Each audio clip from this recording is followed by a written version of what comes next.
You know, dude, like, it's been kind of rough this season. Like, there's not been a whole lot of good anime out. Like, we just started. I'm not particularly interested in a lot of the things that I've seen so far. It's kind of disappointing. This season has been a big letdown for me too, honestly. But there was this one that was really surprising to me. I just got done checking out Tojima Wants to Be a Kamen Rider. Have you seen anything about that one yet? No, I haven't.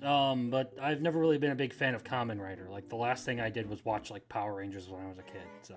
Well, I mean, I'm kind of the same way. I don't know anything about Kamen Rider. I just know that shows like Don to Don. The author was a really big fan of Kamen Rider, and I thought it would be cool to try to learn a little bit more. And I checked it out, and you should check it out too, man. Okay.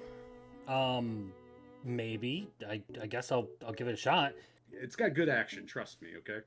All right, I'll be the judge of that one. 20 minutes later. I'm not sure about this one, man. I don't think I can get into this. It was frankly kind of cringe. Like, what's wrong with you? I mean, there's something endearing about it to me though, and I'm telling you, it just has these cool moments. Okay, I think it's gonna go somewhere. Right? Just trust me on this, because sometimes you have a bad opinion on things, okay, and you just need to trust me on this for once, all right? Because you watch some stupid shit, and I need you to watch this instead, okay? Just check it out one more time for me. Look, my bad opinions are things we don't talk about around here, okay? And fine, whatever the hell. I'll watch one more episode of this, and if I still don't like it after episode 2, I'm not even going to give it the third. I'm dropping it, okay? I can't do it. It's pretty cringe. It's not as cringe as some of the stuff that you watch normally, man, okay? Like, I mean, you'll watch tons of shows every year, every season, okay? And it's not anything worse than something like, Stupid Vampire Can't Suck or stuff like that, okay? So just trust me on this one, man. Fine, whatever. 1 week later.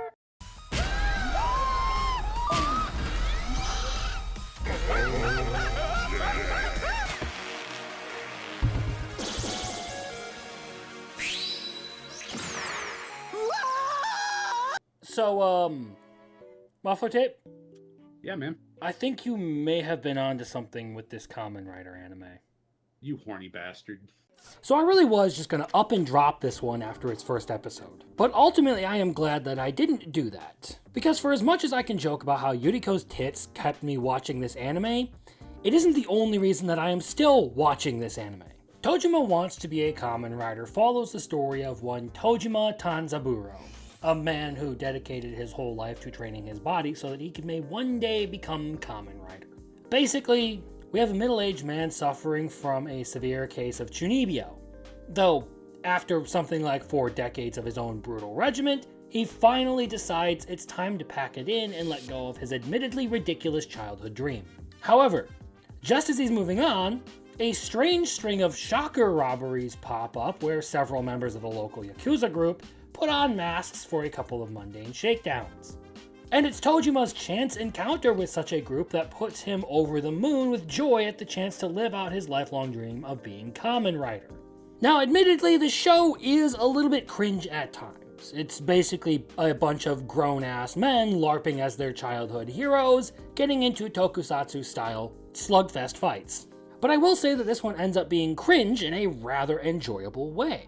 As someone with zero experience in this particular medium of Japanese entertainment, I will say that I don't particularly have a reference for how it should be played out, unless you of course want to count the American rendition of this with Power Rangers. Even still, this anime takes on some of the absurd and over-the-top elements that I have seen of its parent medium, and does them in a very entertaining and funny way, something that ends up being pretty unique to this anime. And now, one of the things that I like about this anime is it doesn't try to knock off. It directly takes the characters from its parent medium, the aforementioned Kamen Riders, and directly mimics them into the anime. Now, Tojima may be the first and the titular character of the series, but he is far from the only person here who takes inspiration from the series Kamen Rider. There is also the teacher Yuriko Okada, the second in the lineup of overgrown children, and she takes up her identity as Tackle. And then there are, of course, the brothers Ichio and Mitsuba Shirahama, who take up their identities as Kamen Rider V3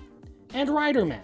And now it's all well and good. We have a bunch of potential Chunibyo vigilantes running around the series dealing with small petty crimes, right? Except for the most shocking reveal of the whole series, that the evil organization Shocker actually exists. Tojima and Yuriko have an encounter with an actual Shocker combatant while trying to stop a robbery at a convenience store. Later still, we learn that Mitsuba's girlfriend, Yukarisu, is also a member of Shocker herself. Ultimately, this puts our collection of crazy Chuni cosplayers on the path to direct conflict with a real evil organization touting real, very dangerous monsters in a world where Kamen Rider doesn't actually exist. At least as far as I'm aware. Honestly, this is one of those genuinely very fun shows, one of the few really good anime that has come out over the fall of 2025. One that doesn't just present you with some kind of cringy fun comedy that it is all centered around, with, you know, the makeshift suits and all of the improvised transformations that they go through. But it also captures some genuinely really good moments within fights and in character writing. And while I will say that the animation can leave a little bit to be desired, and that the art style isn't particularly my favorite, it's still an appealing show once you get into some of the more ridiculous stuff that happens after episode 2. And outside of the first episode, I can't particularly say that I have been let down by this show up to this point. It has been consistently good or gotten better with each episode. I have yet to find a part of this that is truly lacking. It gives you good over-the-top backstories that make characters at least compelling enough to be invested in. Those also play into some of the ridiculous over-the-top comedy that really sells this show. The fights actually do have some really cool moments where characters pull out some good stops that actually live up to some of the hype. And overall, that teacher's damn fine. So if you're looking for something action-oriented but very comedy-focused to replace One Punch Man after this season has let you down, this is actually a very viable candidate. It's funny, it'll give you a couple of good fights, and overall, it's just a genuinely creative show. But hey, if you are interested in highly pretentious anime reviews from a complete know-it-all asshole like myself, feel free to subscribe. There's going to be plenty more to come.